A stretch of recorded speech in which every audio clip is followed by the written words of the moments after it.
Tayo mo na.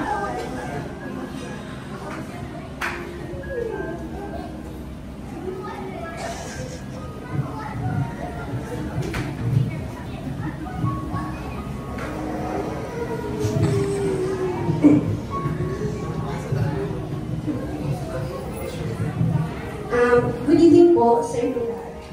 Unang-una, maraming po salamat sa pagpunta and for making time to despite all of your Mrs. Kelly.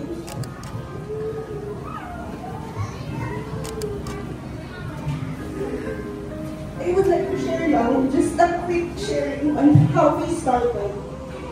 Para po dun sa mga nakakaalam, kaya ko po siya nakilala is dahil nag-rent po ako ng room dun sa kanila while working dun sa PXI, sa may Walter Mart. So one time yung friend ko na tumulong maghanap nung matutuluyan ko, very random convo lang, nagtanong siya sa akin. Sabi niya, Mars, paano kung ligawan ka ni Michael? Sabi niya.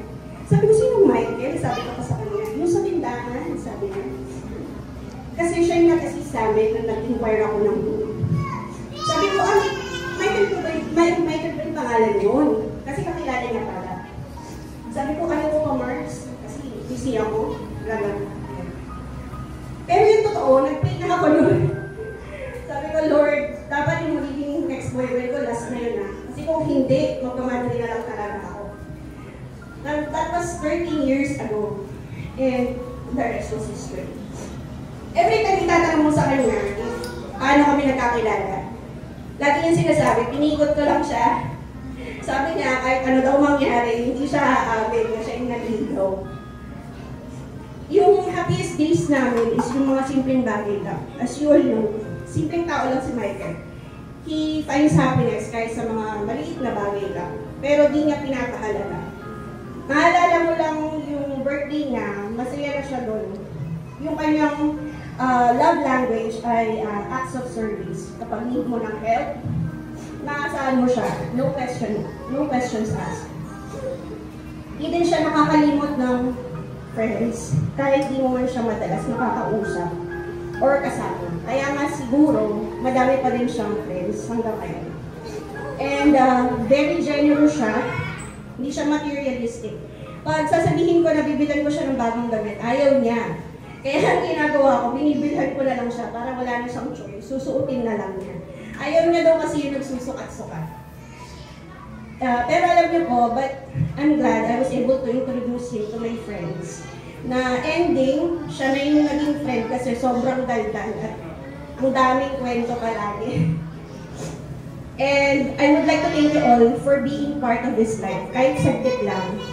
And thank you sa parents niya, sa mga kapatid, kasi na-share nila si Michael sa akin. We get to be part of this life. Di man natin gusto na kunin agad siya sa atin. I hope that we find peace sa kung ano man yung will ni God, kahit mahirap at masama. Mahal, words cannot explain how much I love and cherish the years we have together. It was not perfect and easy, but with you, I finally felt the peace and contentment I had been looking for in a long time. You are the love I've always dreamed of. Thank you.